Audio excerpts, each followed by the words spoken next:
In this video, I'm going to try to upgrade this laundry room. Right now there's no table for these baskets, so they have to sit on the floor. I thought I could use this leftover cabinet from a remodel as a table, but it was just too small. I don't want to waste this perfectly good cabinet, so I ripped off the countertop and decided I would build something myself. So in this video, I'm going to show you step by step on how I updated this laundry room by building my own custom table and shelves. Let's go.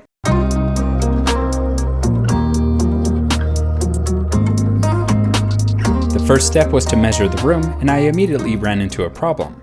There's this water pipe sticking out in the corner. I drew up some plans to put a sink here, but found there wasn't enough room between the dryer and the pipe. It's too narrow to build shelves behind it against the wall, and I don't want to cut it out, so I'm going to have to build around it. I redesigned the plans to include the pipe, then cleaned out the room and got all the measurements, and was ready to start building. For this project, I picked up some 1/2 inch and 3/4 inch birch plywood. I like the birch plywood because it's strong enough for shelves and easy to work with. Now to get started, the first thing I needed to do was build the cabinet base. Most cabinets sit on a 3.5 or a 4 inch base, and I'm cutting mine to 4 inches. Essentially, the base is a large rectangle box, and these two longer pieces will be the length of the base. After I cut them, I double checked that everything fit to 4 inches, and it looked great. Those longer pieces I just cut were for the length of the base. Now I need to cut several support pieces for the width. I'll show you how everything fits together later. One corner of the base is going to be visible, so I need to make a 45-degree miter joint.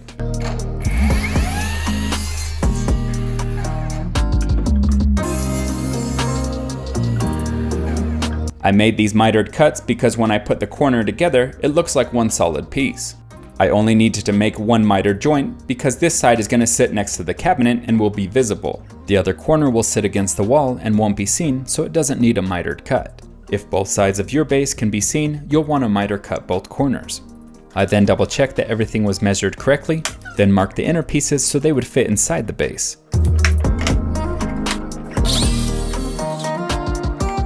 Like I mentioned, you can see here the base is just a large rectangle box. Again, double check that everything fits together before you glue it all down. For this corner, I put a dab of Titebond wood glue, then I used an 18 gauge brad nailer to seal it together.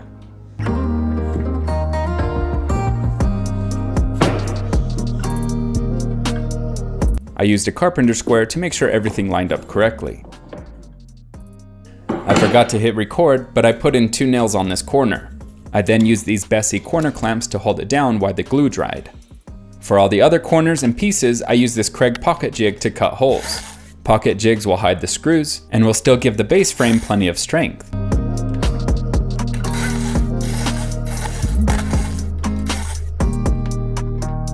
I grabbed all the pieces and put on some glue, then made sure everything was square and screwed it all down.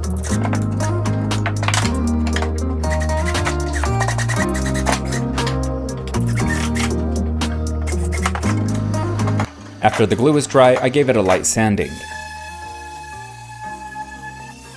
For this next step, I'm going to be building this box. Inside the box, I'm going to put a floating shelf, but I'll get to that step later. First, I need to cut out all the pieces, and I'm going to start with these 2 sides.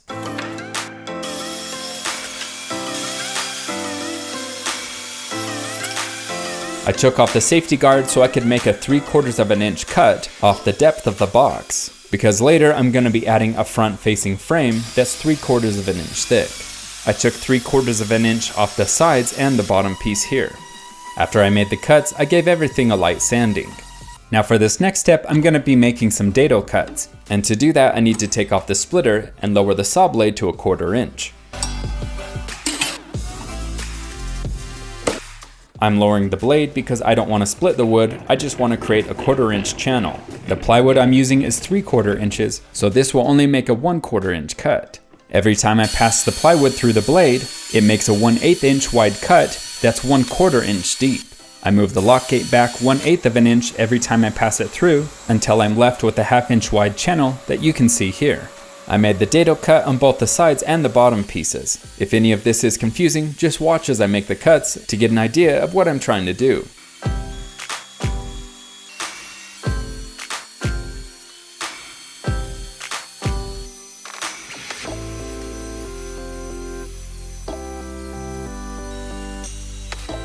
After you've made the dado cut, Take a second to clean it out so that everything sits level.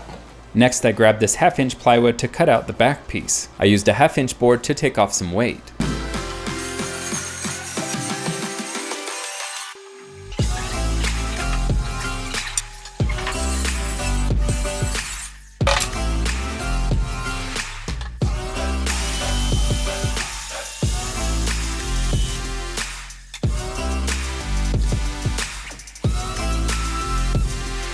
I'm done making the dado cut, so now I can put the box together. I made the cut on all pieces 3/4 of an inch from the edge. I made the cut a 1/2 inch thick so that the back panel fits perfectly. Looking back, I wish I would have made dado cuts for the side pieces, but this will still work great. Now I just mentioned that I made the dado cut 3/4 of an inch from the edge. Later, after I put the top on, I'm gonna add a back support brace that's gonna be 3/4 of an inch thick. Before I put it all together, I made sure to put some glue in the cuts. Now when you measure out the back piece, it's very important that you leave enough room for the dado cut on the top. So in this case, I left 1/4 of an inch so that it would fit inside the top groove. Having it fit in a dado joint makes it so much stronger. Now with the glue on, I'm going to use these corner clamps to hold everything square. I also use bar clamps to help prevent it from warping. Once the glue dried, I took off all the clamps and was ready to cut out the top piece. Again, I made a dado cut 3/4 of an inch from the edge for the top piece. With the dado cut, I'm now ready to put on the top piece. I threw on some more clamps, and while the glue was drying, I made some pocket hole cuts in the back brace.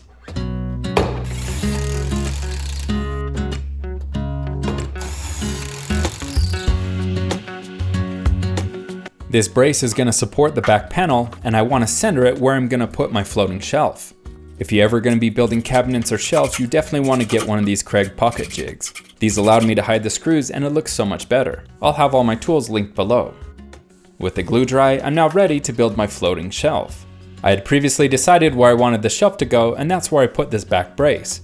I double checked that everything measured correctly, then cut all the support beams for the shelf. For my measurements, I cut all these beams to be 1 inch thick. I'm using a 1/2 inch birch plywood for the shelf board, so that will make my shelf a total of 1.5 inches thick. This will match perfectly the 1.5 inch front face panel that I'll put on later. Now for this project, I've been using these 1.25 inch cabinet screws. They're perfect for projects that use 3/4 birch plywood. To mount the shelves, I cut out these 2 support boards, then I pre-drilled the screws to hang it. I repeated the same process and hung up the brace for the back and the other side.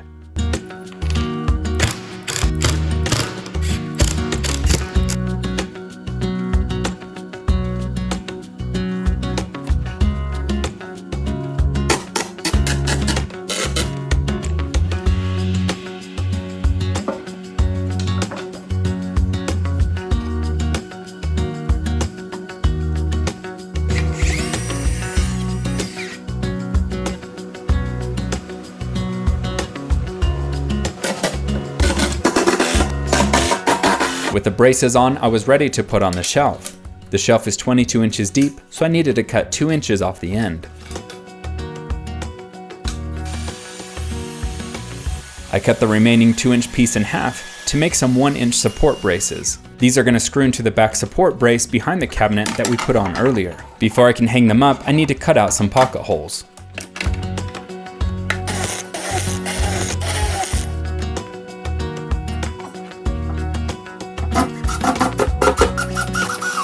With those done, I need to hang up this support piece across the front. Having a notch in the corner like this allows it to slide in place much easier. All the pressure's on the corner, so by removing it, it allows you to fit it into a much tighter space. The shell of the box is now done, so now I need to put on the board. For the shelf, I'm going to be using a 1/2 inch birch plywood, which I need to measure and cut to size.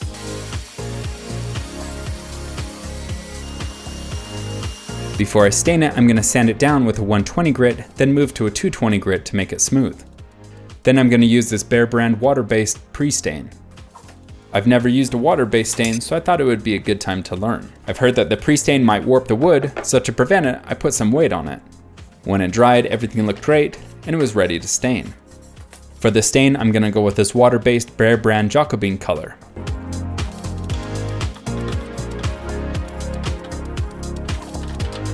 The stain looks good, so I'm gonna seal it with this water-based polyurethane. Now it's very important that if you have a water-based stain, that you use a water-based sealant. Oil and water are not compatible, so make sure they're the same. While this shelf top was drying, I decided I was gonna paint my cabinet box. I went with this Kiehl's brand original primer. I also grabbed some fast dry caulk, a brush, a roller, and some plastic wood filler.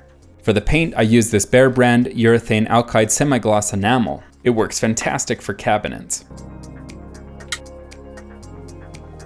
While I had the paint out, I also grabbed the cupboard and decided to sand it and paint it as well. The cupboard doors had a lot of holes, so I used this plastic wood to fill them in. It really took a lot of time to fill in the cracks. When it's dry, it sands off just like regular wood.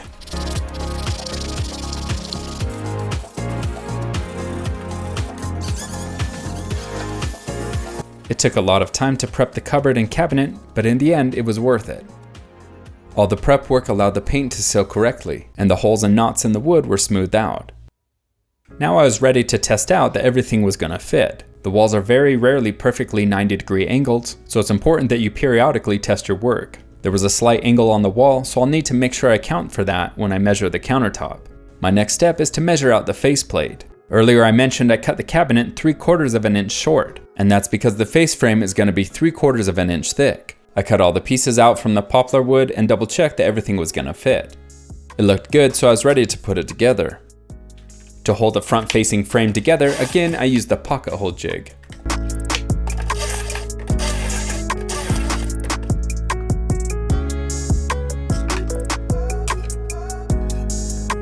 Be careful when putting screws in on a light piece of wood like this because it can move when you screw it down.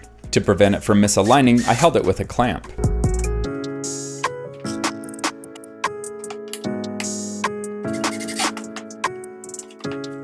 The frame's all put together, so now I'm ready to paint it. Again, I'm gonna start by putting on a coat of this Kiehl's primer. I forgot to do the drawers earlier, so I painted them now. Now with the paint dry, I was ready to put it on. Notice that I added this piece to go across the front of the shelf. To hold the face frame, I only used some glue and 18-gauge brad nails. With the front frame on, the project's really starting to look good. And the next step in the project is to cut out the tabletop. For the top, I'm gonna use some 3/4 inch birch plywood. I decided I was gonna double up the thickness of the table to be 1.5 inches thick.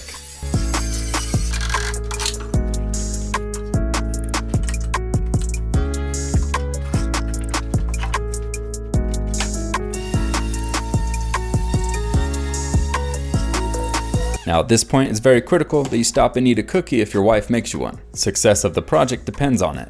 It's also very important that you measure the wall in several places before cutting the table. Because the walls are never straight, the back side of the table could be shorter than the front side.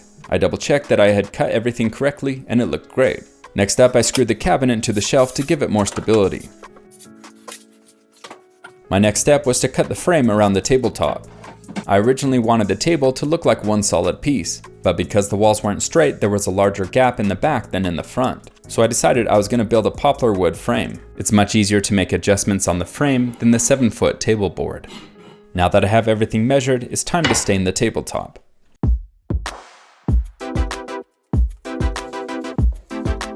I threw on the tabletop and I'm going to check one more time that I got the frame measurements correct.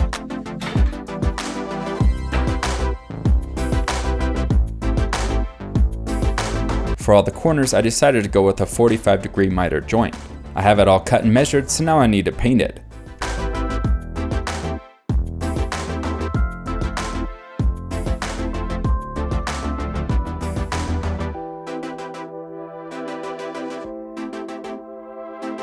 While the paint was drying, I went to put together my cabinets and noticed there was a large gap in the wall.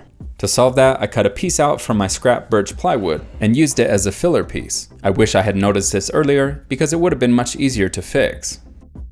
I was able to fit the filler piece and it worked great.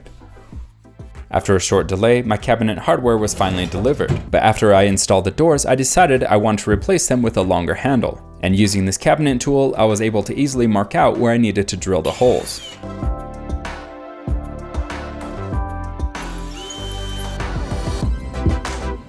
When the paint finally dried, I was able to put on the frame, and by putting it on, it really made everything come together. Also, at the start of the video, I mentioned that I had this pipe that I had to build around, and you can see how I did that here.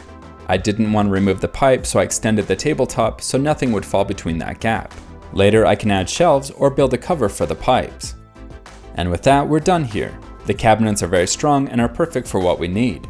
At first, I was worried about the dark contrast between the frame and the shelves, but I ended up really liking the colors. This was a really fun project, and I hope it gave you the confidence to go out and try it yourself. There's great satisfaction in seeing something so broken and fixing it yourself. If this was helpful, check out my other home repair videos.